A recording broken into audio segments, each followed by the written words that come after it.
Bien, buenos días y bienvenidos todos al Senado de España, a este acto en el que vamos a celebrar un homenaje al que fue durante mucho tiempo letrado en esta Cámara, Claro Fernández Carnicero, y también sirve de ocasión para presentar el libro de los discursos parlamentarios de Cruz Martínez Esteruelas, recopilados por Fernando Díaz Moreno.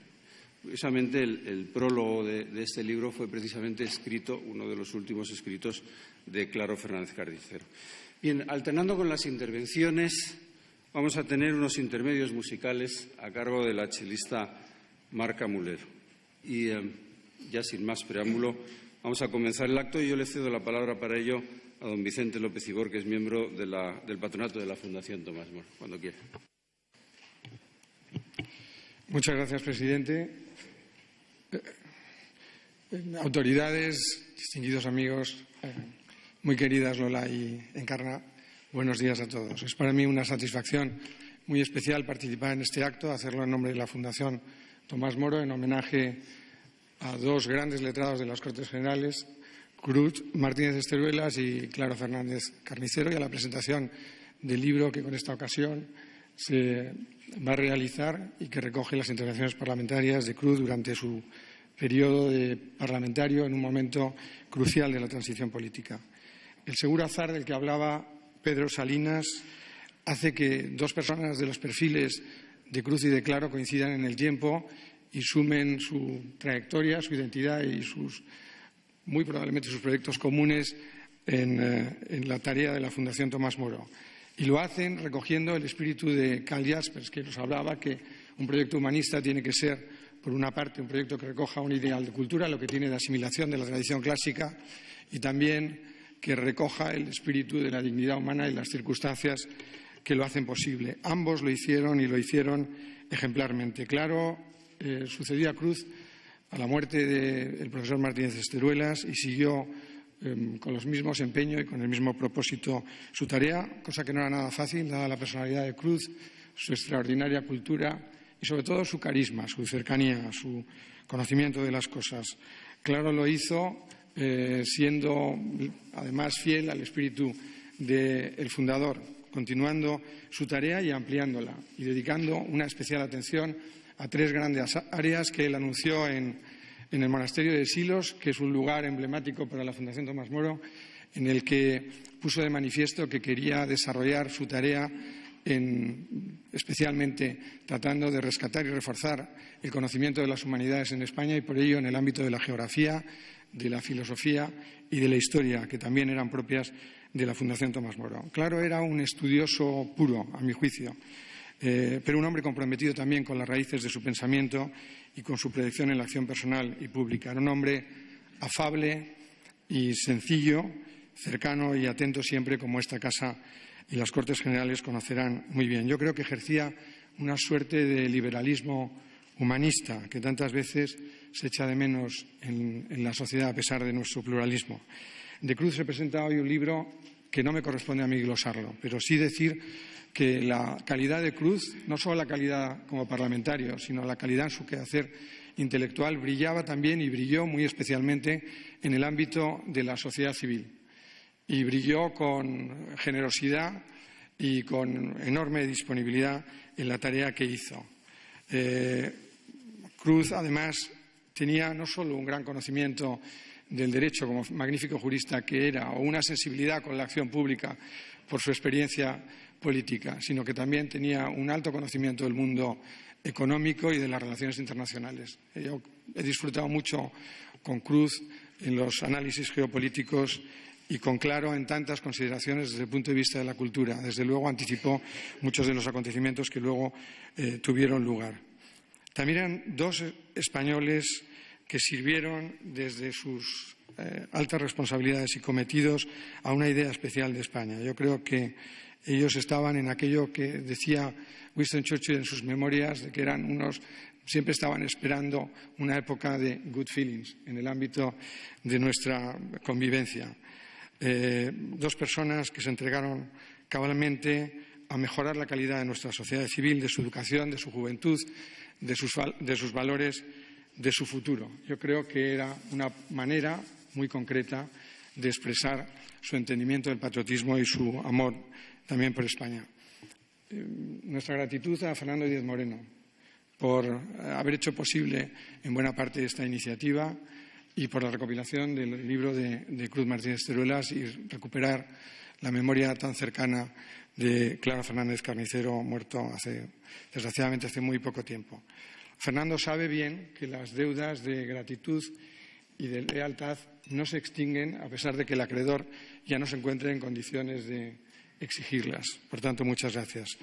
Gracias a todos ustedes y de manera muy especial al Senado, a esta institución y a su presidente que acoge muy generosamente este acto. Muchas gracias a todos.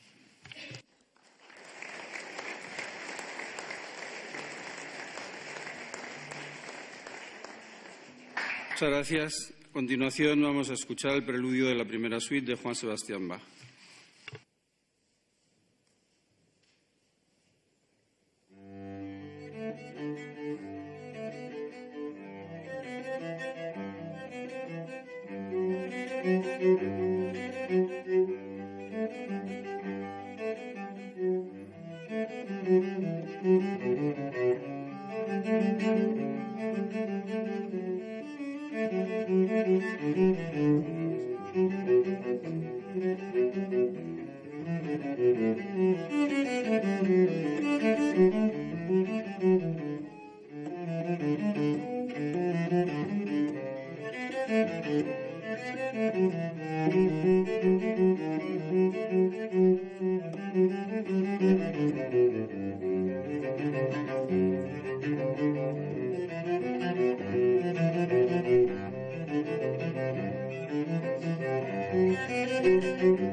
Tiene a continuación la palabra doña Rosa Ripollés, letrada de las Cortes Generales, actualmente en el Congreso.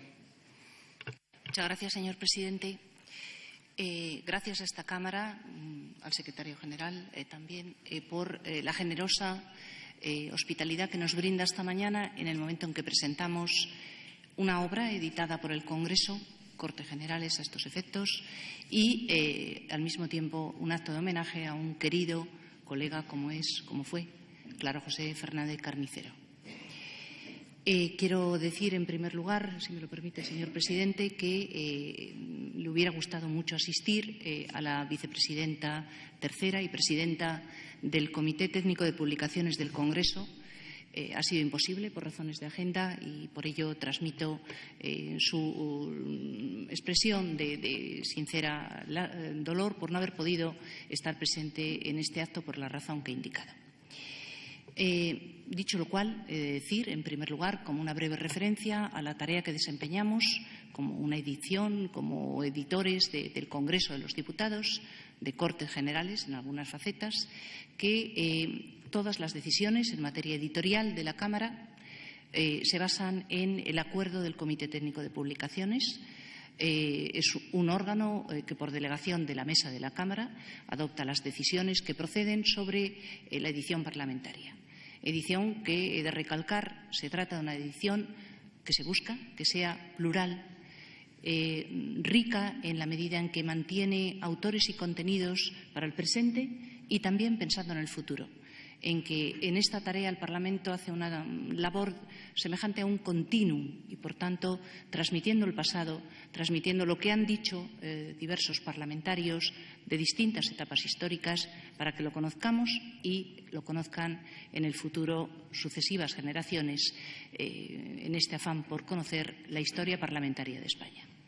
Dicho esto, diré que para el Comité y para las publicaciones parlamentarias hay dos elementos que son esenciales: el autor y el contenido.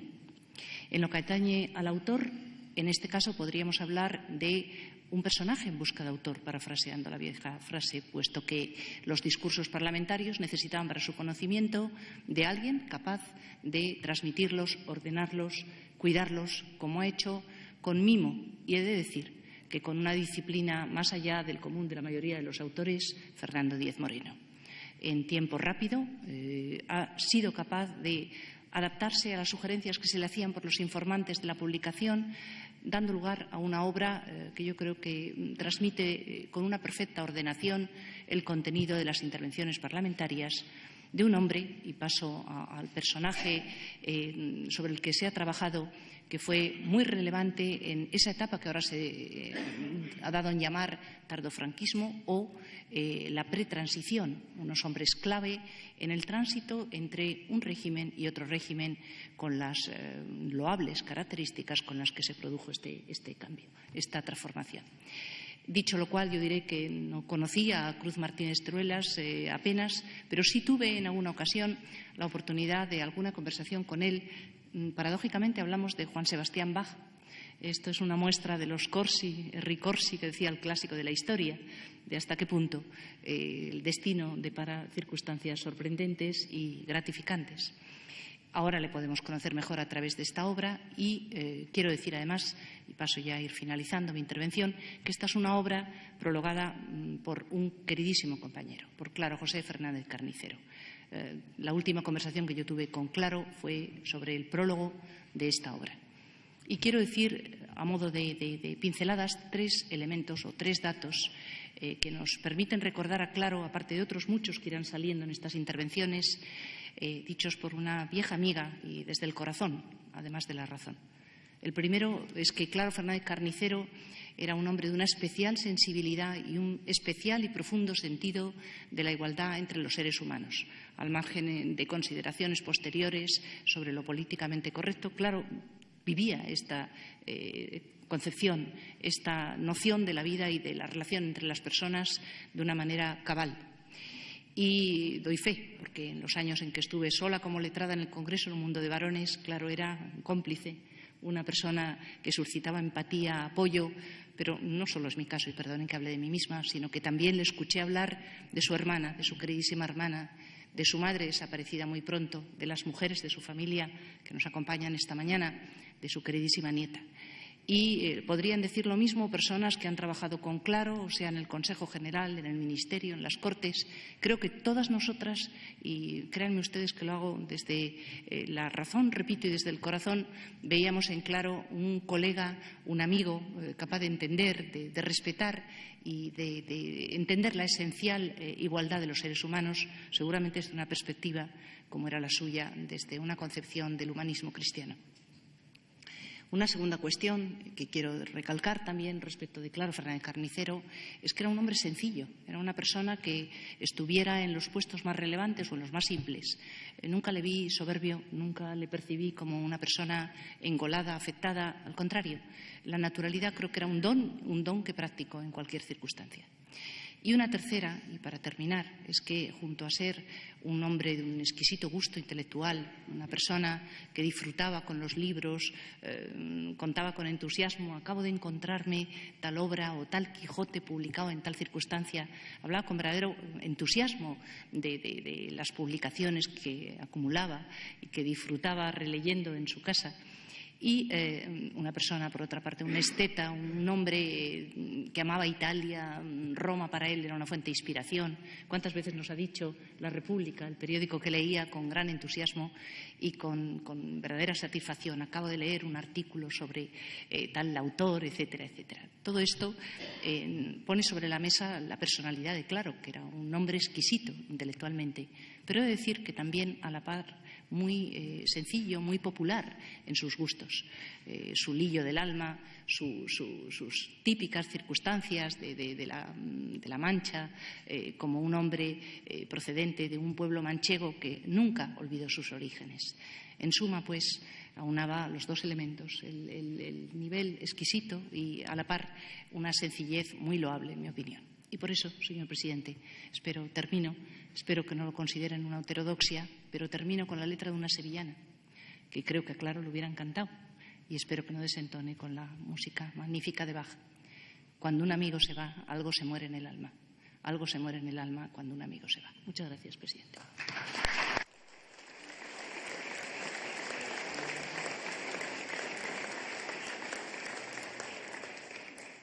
Muchas gracias.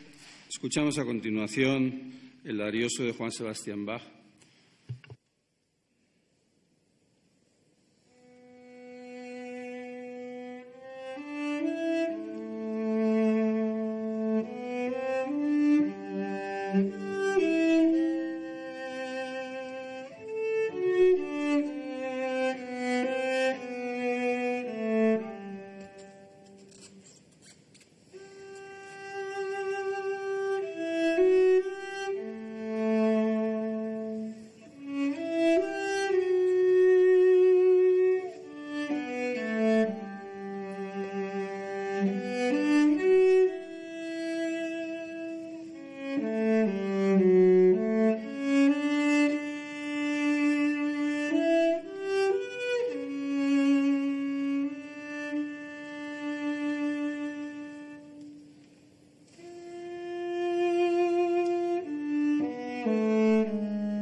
Tiene la palabra don Fernando Santaolalla, letrado de las Cortes Generales, actualmente en el Senado.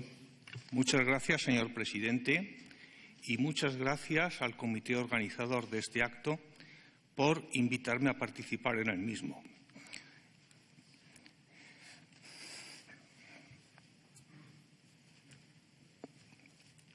Me ha emocionado porque yo era muy amigo de Claro y, por tanto, me siento muy identificado con este acto. Quiero comenzar por diciendo que cuando se me ofreció participar, dije, hombre, qué casualidad los ritorneros que tiene la vida. Un acto doble donde se va a recordar a Cruz Martínez Esteruelas y a Claro Fernández Carnicero. Los dos los conocí al mismo tiempo, curiosamente, y fue hace mucho tiempo en la Academia de Preparación de Oposiciones de Abogados del Estado, en la Gran Vía, en la que Cruz Martínez Esteruelas era preparador. Entonces pude apreciar su enorme inteligencia y capacidad de trabajo. Curiosamente, entonces a Claro apenas le traté, porque en aquellos actos íbamos cada día o cada cierto tiempo, dábamos nuestro tema al preparador y luego salíamos corriendo para casa para preparar los temas de la semana o del día siguiente. En cambio, luego, con el tiempo, cuando los dos ingresamos en las Cortes, convivimos mucho, tanto en el Congreso de los Diputados como en el Senado, y es donde ya conocí mucho más a fondo a Claro, y desde aquel momento puedo decir que se hizo amigo mío. En cambio, a Cruz, por razones fácilmente comprensibles, pues le traté mucho menos. De Cruz tengo un conocimiento precisamente a través de Claro, que eran los dos muy amigos. Y por ese conocimiento creo poder decir que los dos coincidían en una serie de características fundamentales.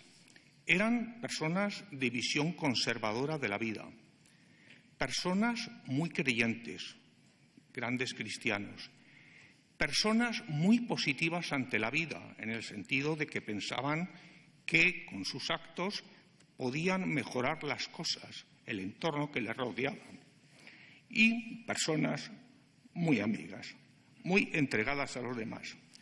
Claro me contó en algunas ocasiones los actos de generosidad que Cruz había tenido con él, y eran realmente asombrosos.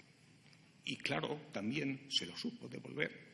Por eso eran tan buenos amigos, por eso sin duda Cruz pensó en él para sucederle al frente de la Fundación Tomás Moro.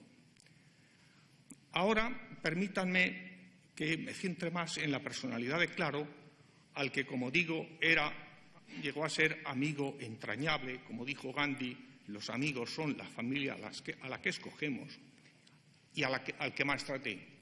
Es muy difícil resumir en pocas palabras la personalidad de Claro, por las múltiples facetas que abarcaba.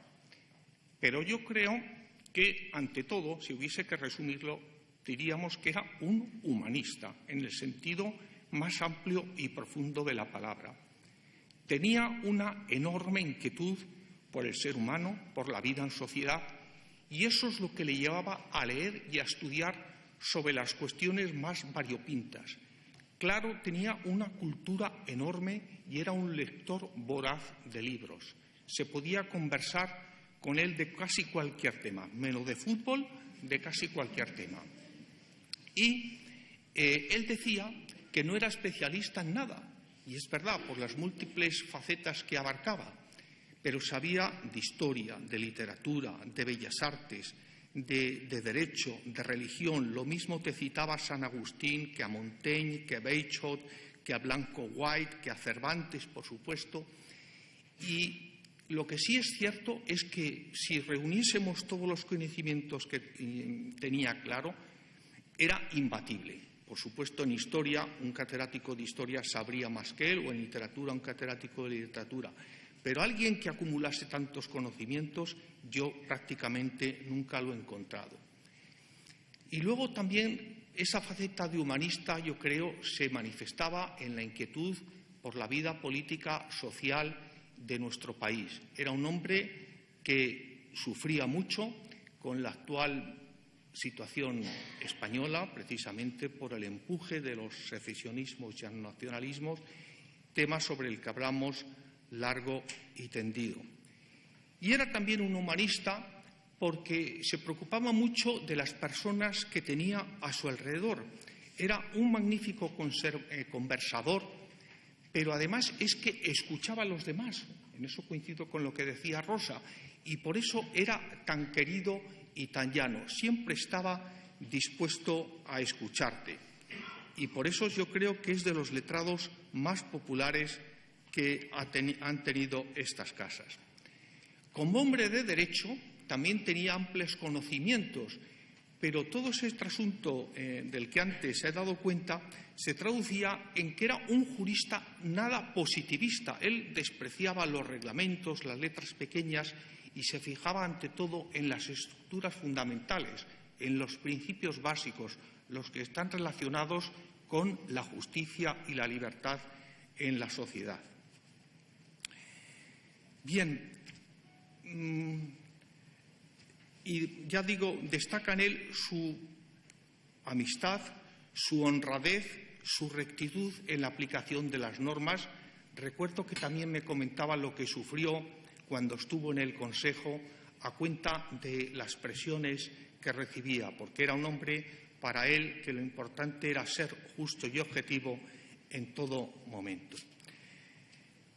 Él, y con esto ya termino, señor presidente, que era un gran lector de Cervantes y que conocía al Quijote como pocos, creo que encarnaba perfectamente esa frase del Quijote que se ha hecho proverbial, según la cual: llaneza, no te encumbres, que toda afectación es vana.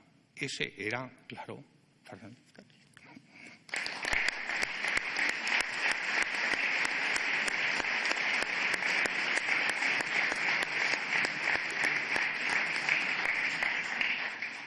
Muchas gracias. Escuchamos a continuación el preludio de la segunda suite de Juan Sebastián Bach.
Tiene la palabra don Fernando Díez Moreno, autor de la recopilación de los discursos parlamentarios de Cruz Martínez Esteruelas.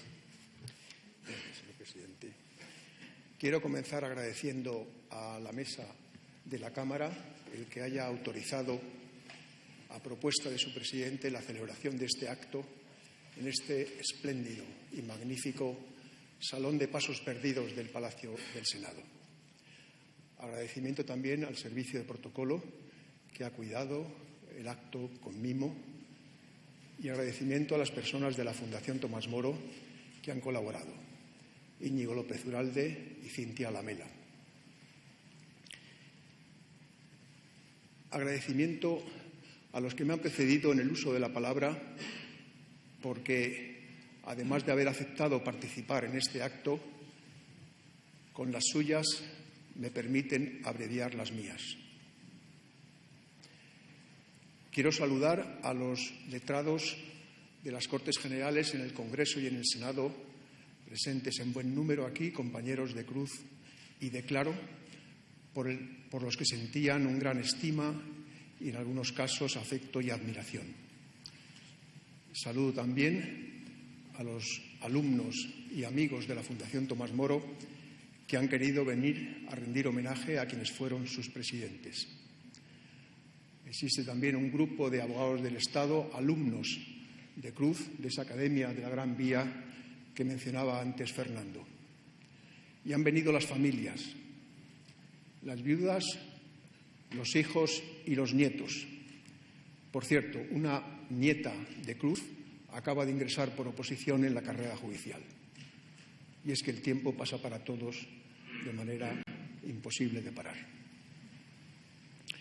Permítame dos saludos personales. Saludo a Fernando Suárez, es ministro de Trabajo y es vicepresidente del Gobierno, compañero del Gobierno de Cruz. Ojalá que este acto le anime a él a hacer la propia recopilación de sus discursos parlamentarios, porque con ello creo que prestaría un gran servicio a la historia de España. Y saludo a José María Sánchez, presidente de la Fundación Tomás Moro, que ha hecho un hueco en sus tareas y funciones en el Tribunal de Justicia de la Unión Europea en Luxemburgo para estar aquí hoy con nosotros. Los que me han precedido en el uso de la palabra han destacado los puntos de contacto que existían entre Claro y Cruz. Efectivamente, ambos letrados de las Cortes Generales que fallecieron en activo, prematuramente y desgraciadamente. En segundo lugar, prestaron importantes servicios a España, además de sus funciones como letrados. Claro, como subsecretario del Ministerio de Medio Ambiente y como vocal del Consejo General del Poder Judicial, y Cruz como ministro de Planificación del Desarrollo y ministro de Educación y Ciencia, entre otros cargos. Ambos fueron presidentes de la Fundación Tomás Moro. Cruz desde su constitución en 1981 hasta su muerte en el año 2000, y Claro desde entonces hasta que su nombramiento como vocal del Consejo del Poder Judicial le hizo incompatible. Si visitan ustedes la página web de la Fundación Tomás Moro, verán en ellas la memoria de actividades de cada uno de estos años. Le aconsejo además que la visiten porque es una magnífica página por su calidad estética, obra de un nieto de Cruz, Alejandro. En esta memoria de actividades se resalta la enorme actividad que se desarrolló por la Fundación en aquellos años. Y es que Cruz y Claro no solamente eran hombres de pensamiento, hombres de creación, intelectuales en su Torre de Marfil, eran también hombres que organizaban, hombres de acción, siendo así que la capacidad de organizar y la capacidad de estudiar es muy extraño y muy raro que vayan unidas en una misma persona. Pero ante todo, y como se ha destacado, Cruz y Claro fueron humanistas cristianos, porque reunían las 7 condiciones que el paradigma que dejó Santo Tomás Moro había establecido. Primero, gozaban de investidura cultural. Eran hombres enormemente cultos, como se ha destacado. Había que oír a Claro hablar del Greco en Toledo, que hoy precisamente celebra el día de su patrón San Ildefonso. O había que oír a Cruz hablar de personajes históricos como San Francisco de Borja o el cardenal Cisneros, o había que oírles hablar entre ellos de Juan Sebastián Bach, que, como Rosa ha recordado, era su gran pasión, y es la razón de que la mayor parte de las piezas que se están interpretando sean de este compositor. En segundo lugar, eran hombres preparados para las funciones que desempeñaron, y esa preparación no se la dio el que hubiesen aprobado una oposición. Mensaje para los jóvenes letrados de las Cortes. Su preparación la obtuvieron después, es decir, hombres que no dejaron de estudiar y de leer durante toda su vida. En tercer lugar, defendieron los derechos de la persona, como también se ha destacado, y sirvieron a la comunidad, los dos ejes del humanismo cristiano. Pero defendieron todos los derechos, porque sí, hay muchos humanismos, pero a la hora de defender el derecho a la vida de los no nacidos y sí concebidos, hay muchos humanismos que dan un paso atrás. O a la hora de defender la libertad de educación o la libertad de enseñanza, hay algunos humanismos que se ponen de perfil. Ellos los defendieron en su totalidad y sirvieron a la comunidad. En cuarto lugar, manifestaron un profundo amor a sus familias. Ellas que están aquí lo pueden atestiguar. En quinto lugar, tuvieron un acentuado sentido de la amistad. Todos los que están aquí fueron sus amigos, de uno o de otro, y también ellos pueden dar testimonio. En quinto lugar, o en sexto lugar, tuvieron un gran sentido del humor, un gran sentido de la ironía, como hombres inteligentes que eran. Así pues, cumplieron estas 6 condiciones: investidura cultural, preparación profesional, defensa de la persona y de la comunidad, amor a la familia, sentido de la amistad y sentido del humor. Y la séptima no la cumplieron, porque la séptima, en el paradigma de Tomás Moro, es el martirio. Y ellos, indudablemente, no fueron mártires. Pero su condición de hombres extraordinarios no les libró, en sus últimos momentos, de sufrimientos físicos y morales con los que Dios, de manera inexcusable, de manera inescrutable, señala a los que después elige. Y hablemos del libro. Mi agradecimiento en este caso va al Servicio de Publicaciones del Congreso de los Diputados y muy especialmente a Rosa Ripollés, no solo por la edición, sino por haber permitido que todos ustedes puedan disponer de un ejemplar, y el que no lo haya recogido, que lo recoja a la salida. Esto nos ha resuelto un problema, porque mucha gente nos preguntaba que dónde podían comprar el libro. Aquí, entre estas paredes, en el Senado, no se puede comprar ni vender, hasta tal punto que ni siquiera se pueden comprar ni vender los votos. La generosidad del Congreso nos ha permitido resolver este problema. El libro tiene un prólogo muy breve de Claro Fernández Carnicero. Él me dijo que le habría gustado hacerlo más extenso, pero que no tenía fuerzas. Fue de las últimas cosas que escribió, efectivamente. Tiene también una semblanza intelectual de Cruz Martínez Teruelas con abundante bibliografía.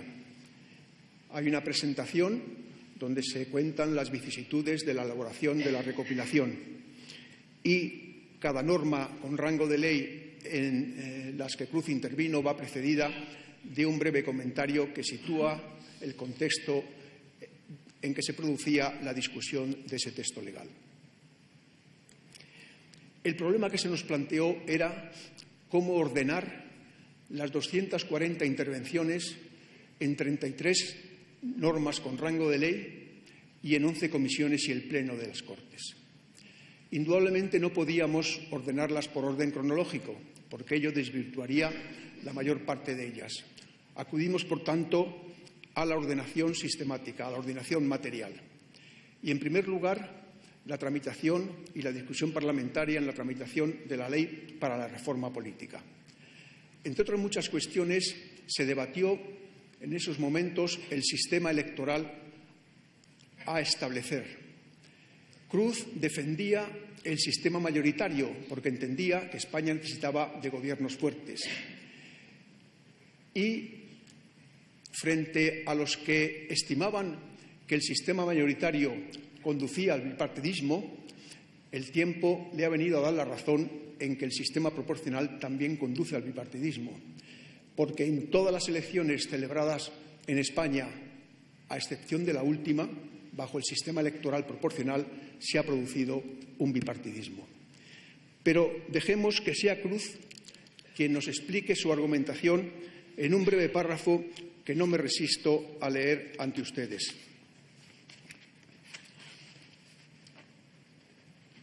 Decía Cruz que esa bipolarización con la que se acusa al sistema mayoritario es inevitable en el sistema proporcional, porque la imposibilidad en que se encuentran los excesivos partidos de gobernar por sí solos les obliga imperativamente a coaligarse entre sí, a entrar en el juego artificioso de los pactos y los compromisos más o menos sinceros, más o menos contingentes, con el fin de obtener esa mayoría que no pudieron conseguir del electorado. Y todo ello, no lo olvidemos, porque es aquí donde se gesta un auténtico fraude democrático, conseguido después de las elecciones, obedeciendo las consignas de los dirigentes de los partidos y siguiendo el juego de los intereses y las maniobras personales, es decir, obteniendo por la vía oblicua entre los partidos lo que no supieron o no pudieron conseguir de la voluntad expresa del pueblo. Es el diagnóstico y la descripción de lo que ha ocurrido en España en el año 2016, pero está dicho hace 40 años.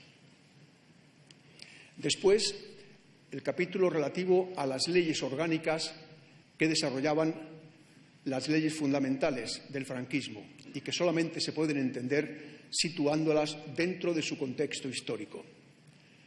Después, las normas que se tramitaban en la Comisión de Hacienda, que era la suya expresamente, donde brilló expresamente en aquellas normas en que era el ponente, como por ejemplo la Ley de Crédito Oficial o la Ley del Seguro de Crédito a la Exportación.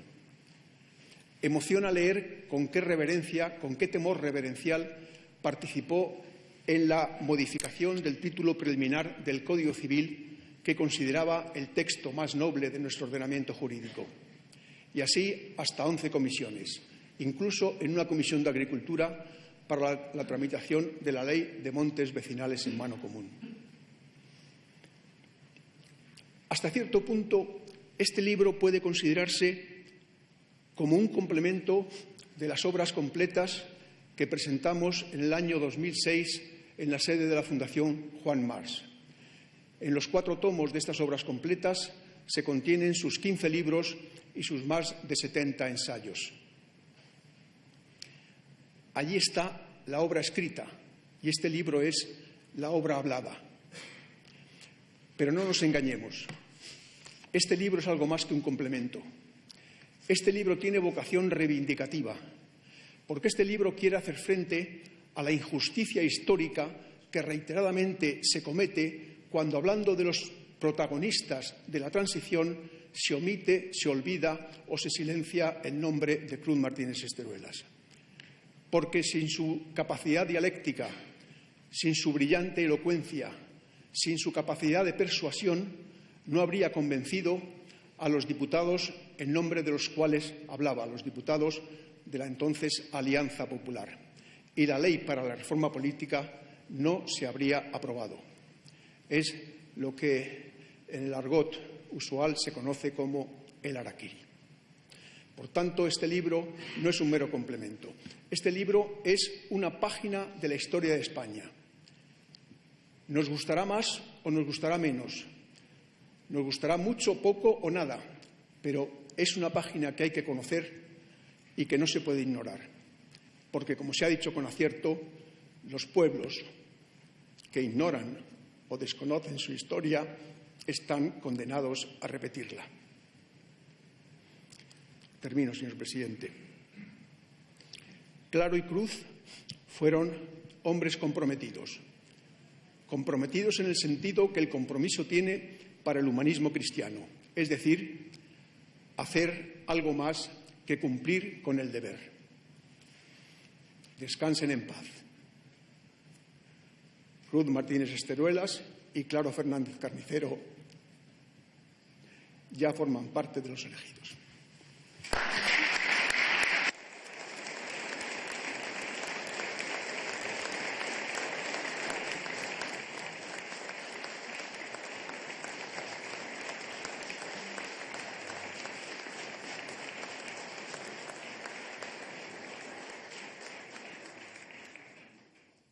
Muchas gracias.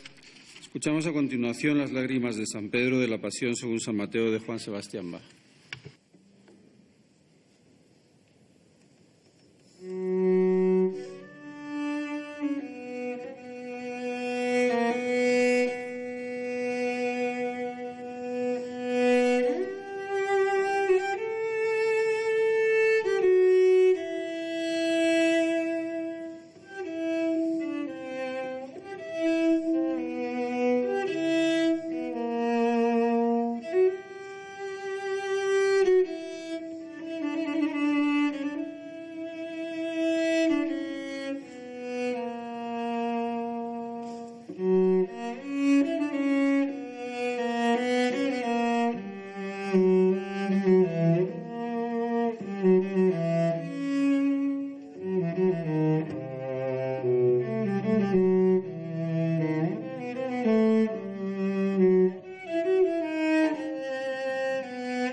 Bien, vamos a concluir este acto en el que hemos querido rendir este homenaje a la memoria de Claro Fernández Carnicero con la presentación de la recopilación de los discursos de Cruz Martínez Esteruelas. Y me gustaría, para comenzar, decirle a sus familiares que todos los que conocimos a Claro, todos los que tuvimos la suerte de trabajar aquí en el Senado con él, le seguimos echando de menos. No en vano, esta fue su casa durante bastantes años de esa excelente carrera profesional en el Cuerpo de Letrados de las Cortes. Nos dejó temporalmente, como decía Fernando, durante su periodo como vocal del Consejo General del Poder Judicial. Y aquí regresó, después de proseguir hasta el momento de su fallecimiento, su excelente labor al frente del Departamento de Estudios y Análisis. Por eso, cuando Fernando Díez Moreno me propuso la organización de este acto de homenaje a Claro, haciéndolo coincidir con la presentación del libro en el que ha recopilado todos los discursos de Cruz Martínez Esteruelas, me pareció una gran idea, porque, como se ha recordado por todas las intervenciones de los miembros de esta mesa, son muchos los nexos humanos y profesionales que ligan a estos dos juristas. Les une, evidentemente, su carrera como letrados de las Cortes Generales. Les une en el terreno personal algo que tanta vinculación suele generar como que Martínez Esteruelas fuera, a principios de los 70, preparador de oposición de Claro Fernández Carnicero. Les une, por supuesto, su intensa dedicación a la Fundación Tomás Moro, de la que el maestro fue fundador y el discípulo, con el correr de los años, llegaría a ser presidente. Pero por encima de todo, lo que une a ambas personalidades es su enorme talla intelectual, su absoluta entrega al servicio público y, al cabo lo más valioso, su valía humana y su gran generosidad. Hizo el destino que uno de los últimos escritos que dentro de su rica producción intelectual nos dejó Claro Fernández Carnicero fuera precisamente el prólogo a esta publicación por el Congreso de los Diputados de los discursos de Cruz Martínez Esteruelas como procurador en Cortes. En ese prólogo, Claro Fernández Carnicero le dedica unas palabras de las que hoy nosotros nos apropiamos para asignárselas también a su autor. Y así recordamos que fue hombre bueno en el mejor sentido de la palabra y que por encima de la reflexión siempre fundada hizo gala de una generosidad como actitud propia de la más leal ética weberiana de la responsabilidad. Hablar de ética de la responsabilidad en los servidores públicos, de generosidad, de eso que John Stuart Mill definió como sentimiento de tarea común y que es la base de un sistema democrático, viene muy al caso en estas fechas en las que conmemoramos el 40º aniversario de nuestra transición política. El libro con los discursos parlamentarios de Cruz Martínez Esteruelas comienza precisamente recogiendo sus sólidas y bien argumentadas intervenciones en el debate sobre el proyecto de ley para la reforma política, proyecto que sería aprobado en diciembre de 1976 y que, como es por todos conocido, daría cauce al proceso jurídico-político encaminado a la instauración de nuestra democracia. Y, por cierto, he de decir, aunque sea de pasada, que cuando desde nuestro presente de hoy hojeamos estos discursos parlamentarios de Martínez Esteruelas, encontramos en ellos un nivel intelectual y una calidad argumentativa que nos admira. Por eso me parece de sumo interés y también de gran valor didáctico que hagamos lo posible por recuperar, don Fernando, y divulgar los abundantes testimonios que nos dejasteis, los principales representantes políticos de esa época. Una época decisiva para la historia de España, sin cuyo conocimiento es sencillamente imposible entender lo que hoy somos. Pienso que jamás debemos dejar de reivindicar el inmenso valor de la transición española a la democracia, especialmente cuando hoy se escuchan voces que con ignorancia o interés torticero pretenden desacreditarla injustamente, deformando los hechos o haciendo de ellos lecturas sesgadas. La transición es una de las páginas más brillantes de nuestra historia y de las que con más motivo podemos sentirnos orgullosos. Y 4 décadas después, continúa siendo una referencia fundamental para nuestro afán colectivo de seguir progresando en democracia y libertad. Y, por tanto, para no volver a incurrir en viejos errores de un pasado felizmente superado. Es bueno que siempre tengamos presente que la democracia ni cae como un don del cielo, ni una vez adquirida está eternamente garantizada, porque en ningún sitio estaba escrito que nuestra transición hubiera de concluir necesariamente bien. Y, de hecho, atravesó por momentos muy complicados. Pero si a la postre la transición fue un éxito, fue gracias a la conjunción de factores determinantes. Primero, la madurez alcanzada por la sociedad española. Después, la inteligencia de unos políticos de diferente signo que supieron aprender del pasado, tener altura de miras y optar por el entendimiento. Y, por supuesto, la decidida voluntad del rey don Juan Carlos y su gran acierto al encomendar el pilotaje del proceso político a Adolfo Suárez. Junto a todo esto, la transición fue también, como se ha dicho tantas veces, una gran obra de ingeniería político-jurídica. Una empresa que, para salir adelante y consolidarse en los años siguientes, hubo de adquirir un cuerpo legal e institucional firme y estable. Y eso, debemos recordarlo, solo fue posible gracias al empeño de grandes mentes jurídicas, al concurso de personas de excelente formación técnica, gran talla intelectual y plena vocación de servicio público. Como lo fue Cruz Martínez Esteruelas. Y como lo fue también, por supuesto, Claro Fernández Carnicero, gracias, entre otras labores, a su importante cometido como letrado en el Congreso de los Diputados durante la intensa década de los 80 y principios de los 90. Voy terminando. Y lo hago reiterando mi enhorabuena a Fernando Díez Moreno y a la Fundación Tomás Moro por su iniciativa de contribuir a la difusión del legado parlamentario de Cruz Martínez Esteruelas mediante esta publicación del Congreso de los Diputados. Estoy seguro de que Claro Fernández Carnicero hubiera sido participante destacado en este acto de presentación y se hubiese sentido muy orgulloso del mismo.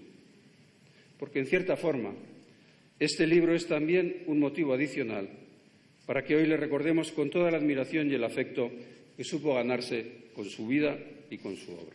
Muchas gracias.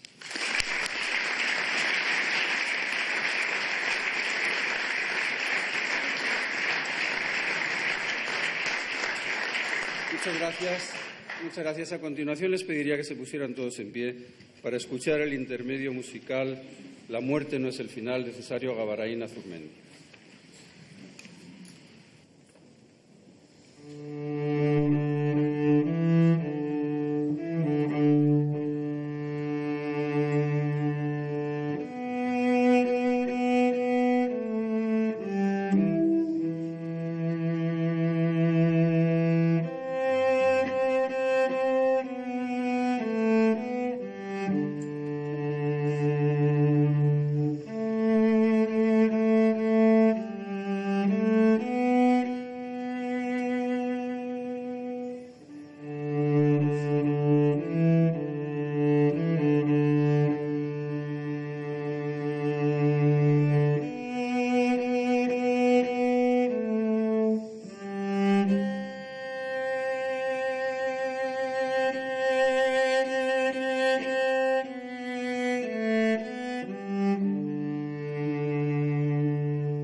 Bien, muchas gracias. Pues con esta última interpretación de Marta Mulero queda clausurado el acto de presentación del libro. Muchas gracias a todos.